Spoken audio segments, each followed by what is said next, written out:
Algunos países no tienen suficientes vacunas, en otros sobran. Algunas personas darían cualquier cosa por vacunarse, otras tienen ofertas y no acuden a la cita. Por eso Estados Unidos y algunos gobiernos en Europa empezaron a obligar a algunos colectivos a inmunizarse. Maestros, sanitarios, funcionarios. Cada vez más organizaciones y empresas deciden imponer la vacuna contra el coronavirus. ¿Pero es ético obligar a los ciudadanos a inmunizarse contra la COVID-19? Grecia es uno de los pocos países que ha recurrido a medidas más drásticas para avanzar en la campaña de inmunización contra la COVID-19. El gobierno obligó al personal sanitario a vacunarse, algo que generó gran polémica, pero menos del 60% de los griegos tiene la pauta de vacunación completa. Y con el comienzo del curso escolar y los contagios al alza, las autoridades endurecieron la legislación para persuadir a quienes aún dudan de la vacuna. Turno de almuerzo en este restaurante cerca de Atenas. Sus 8 trabajadores están vacunados y el dueño ya revisó sus certificados de vacunación. Es la única manera de que este lugar sea considerado libre de coronavirus y funcionar sin restricciones. Hubo un empleado que al principio no quería vacunarse, pero cuando comenzaron a obligar, lo hizo. Era la única forma de mantener su trabajo. Al comienzo, la norma era solo para la hostelería. Pero ahora todos deben informar a sus empleadores sobre su estado. Y los no vacunados deben pagar sus propias pruebas al menos una vez por semana. Los empleadores que no sigan la norma pueden ser multados con hasta 1.500 euros. Muchos lo aprueban. Nos protege a todos. Creo que es vital para el bien común. Yo soy profesora y no me imagino entrando a clases sin estar vacunada. La medida es especialmente estricta en el sector sanitario. Quien se ha negado a vacunarse ha sido sancionado con una licencia no remunerada. Un problema para muchos hospitales. 40 de nuestros 1.600 empleados han sido suspendidos. Lamentablemente, eso tiene un impacto real, porque tenemos una grave escasez de personal. Y eso ocurre en todos los hospitales del país. La calma reina en el centro de vacunación más grande de Atenas. Menos del 60% de los griegos tiene completo su esquema de vacunación y los contagios van al alza. El gobierno dice que podría endurecer aún más las medidas para aumentar la tasa de vacunación. Primero hay que evaluar los datos y luego ver si la vacunación obligatoria puede ser beneficiosa en otros grupos de profesionales. Como el llamado a vacunarse voluntariamente no ha funcionado, las autoridades podrían optar por medidas más estrictas. En Latinoamérica, la campaña de vacunación avanza a un ritmo muy desigual. Según datos oficiales publicados por cada país, encabezan la lista Uruguay, Chile y Cuba, este último con vacunas desarrolladas en la propia isla. Los 3 países han vacunado alrededor del 80% de su población con al menos una dosis. Por detrás se sitúan países como Brasil, Argentina y Ecuador, donde entre el 60 y el 70% de sus ciudadanos han comenzado ya su pauta de inmunización. Más rezagados se encuentran Colombia, México o Perú, donde ni siquiera la mitad de la población está parcialmente vacunada.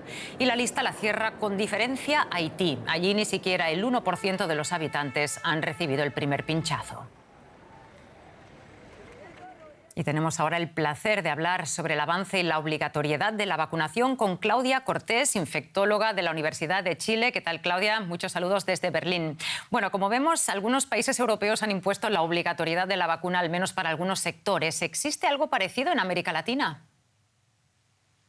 No, la verdad es que hay fuertes recomendaciones, pero no hay obligatoriedad. En general, América Latina tiene grupos de antivacunas que no son muy activos, así que el problema que tenemos en la América Latina es la disponibilidad de vacuna. Si bien Chile es el país con mayor acceso a vacunas y estamos prácticamente el 90% de la población vacunada, hay otros países de la región, como tú mencionabas, como Bolivia, Paraguay, Haití, que tienen muy poco acceso a vacunas. Nuestra limitante es esa.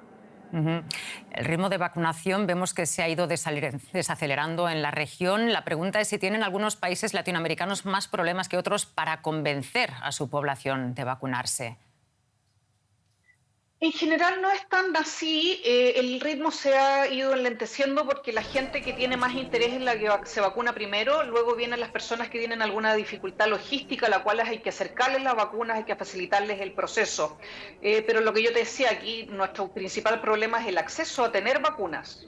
Claro, justamente esa es mi otra pregunta. Aquí en Alemania, por ejemplo, tenemos un importante movimiento antivacunas y me puedo imaginar que la situación en América Latina es bien distinta, ¿no? Por el simple hecho de que aquí tenemos vacunas que muchos no quieren ponerse, pero en la región más bien faltan las dosis. ¿Cuál es la situación exactamente? Efectivamente, nosotros tenemos afortunadamente en América Latina grupos de antivacunas que son pequeños, que no están muy bien organizados, lo cual es una ventaja. Y tenemos una actividad pro vacuna, por lo menos en mi país, en Chile, que es muy, muy activa y por eso hemos tenido una muy buena respuesta y una muy buena adherencia. Claudia, Brasil es uno de los países del mundo líderes en producción y distribución de vacunas y vemos que pese a los ataques del presidente Bolsonaro contra las vacunas anti-COVID, la población sí que quiere inmunizarse. ¿Existe en el resto de América Latina también esa disposición a vacunarse? Sí, México, Brasil, Perú, que son de los 3 países con mayor mortalidad y números de casos a nivel mundial. Son países que están muy expectantes con aumentar su vacunación para vacunar a toda la población de riesgo. Así que en general en América Latina el ambiente es a recibir vacunas y estar dispuesto a recibir todas las vacunas posibles. Y si nos centramos un poquito más en el caso de Brasil, ¿qué nos podrías decir al respecto? Porque Bolsonaro, por ejemplo, se ha manifestado en contra de la vacuna, se ha mostrado negacionista en toda esta crisis. ¿Qué dice la población? ¿Ha afectado de algún modo a los brasileños? Sí, por supuesto que hay un grupo de personas que son seguidores de las políticas de Bolsonaro que han sido extraordinariamente erráticas y dañinas en términos de pandemia, negando la gravedad, diciendo que esto se trata de una gripecita solamente, y eso ha generado que Brasil tenga una cantidad de casos gigantesca y una alta mortalidad. Pero el resto de la población está deseosa de vacunarse. Brasil produce sus propias vacunas, también han recibido algunas vacunas del extranjero, así que es uno de los lugares donde es fundamental que aumente la vacunación, ya que es un grupo de personas muy grande y pueden aparecer nuevas variantes. Ahora bien, la obligatoriedad de la vacuna plantea también cuestiones éticas, ¿no? ¿Se puede ver la salud como un bien público y obligar a la población a vacunarse? ¿Qué opinas al respecto, Claudia? Ningún país de la región ha decidido ese camino. Todavía es imposible, además porque no hay oferta para todos los habitantes de cada país. No puedes obligar si es que no tienes el recurso para que todo el mundo se vacune. Lo que se está haciendo y lo que se hace en Chile es poner ciertas barreras o facilitar ciertos accesos y tener ciertas regalías si es que te vacunas. Tienes mayores capacidades de aforo, puedes entrar a los restaurantes al interior, puedes movilizarte dentro del país con menos restricciones y eso favorece la vacunación y eso ha hecho que en Chile el número de vacunados sea tan alto. Pero obligar a algo que hasta hoy ha sido voluntario en prácticamente todos los países del mundo y que además en la región no tenemos el acceso para todos es imposible. Claro, muchísimas gracias por esta interesante conexión. Claudia Cortés, desde Chile. Un gusto. Bueno, y el siguiente caso es una historia de éxito. La vacunación en Portugal. El país aliviará a partir del 1 de octubre las restricciones impuestas por la pandemia. Los portugueses se preparan para reabrir bares y discotecas y eliminar la exigencia del certificado COVID para entrar a restaurantes o alojarse en hoteles. Esto es posible porque el 85% de la población está inmunizada, una cifra con la que el resto del mundo sueña. ¿Cómo lo consiguieron los portugueses? Segunda dosis la víspera de la vuelta al cole. Gustavo, de 13 años, acude a un centro de vacunación con su madre, Mafalda Serra. Para ella, proteger a su hijo del COVID-19 fue una decisión clara. Tengo una gran confianza en la ciencia. Aunque las vacunas se hayan desarrollado muy rápido, creo que se ha hecho bien y las autoridades sanitarias lo han supervisado todo. Confío en los médicos. Portugal se marcó unos objetivos de inoculación ambiciosos durante el verano boreal, ampliando la infraestructura e incluyendo a los menores de entre 12 y 15 años. El país tiene frescas en el recuerdo las olas de infección previas. El último invierno, este pabellón deportivo albergaba a pacientes. Ahora hay cabinas de vacunación. Hemos sido activos y abiertos en nuestra comunicación sobre las vacunas y en la campaña. Eso fue muy importante.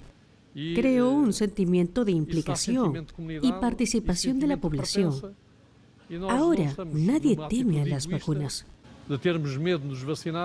El bajo nivel de escepticismo frente a las vacunas está muy relacionado con la historia de Portugal. El sistema sanitario público se creó en la década de 1970, tras la Revolución de los Claveles. La mortalidad infantil era elevada. Ana Esteves había trabajado como médico en este hospital infantil de Lisboa. Ahora vuelve con su nieta y recuerda la dramática situación sanitaria de entonces, que sigue influyendo en Portugal. En aquel entonces era normal que un niño muriera de sarampión y su hermano de difteria. La gente lo consideraba normal. Hoy esto nunca se aceptaría. Las vacunas nos dan la posibilidad de hacer más cosas que durante el confinamiento. Tuvimos que renunciar a tantas cosas. Ahora podemos volver a hacerlas. Como muchos estudiantes, Vera completó su escolarización bajo circunstancias extremadamente difíciles. Por 2 años consecutivos, las clases se suspendieron durante meses. Portugal espera que su nuevo año escolar sea diferente. Todos los estudiantes se harán pruebas, incluso si están vacunados. Habrá que llevar mascarillas dentro y fuera. Nuestro objetivo es dar a los estudiantes el máximo tiempo posible de clase en las aulas. La enseñanza presencial es mejor que la enseñanza en línea. Durante las vacaciones escolares, Portugal organizó fines de semana de vacunación para menores. Casi todos los adultos han sido ya inoculados y también cerca de la mitad de los que tienen entre 2 y 17 años. Casi nadie rechaza el pinchazo. Creo que la vacunación también consiste en proteger a los demás. Es la responsabilidad de todo ciudadano. Nunca he tenido ninguna preocupación por vacunar a mi hija. Todo lo contrario, me preocuparía si no estuviera vacunada. La confianza de la gente tiene su recompensa. Se espera que el gobierno portugués y sus expertos aligeren pronto las restricciones que aún están en vigor. Y hasta aquí nuestro especial diario sobre la pandemia. En nuestra página web y redes sociales encontrarán más información al respecto. Gracias por informarse con Deutsche Welle y hasta la próxima.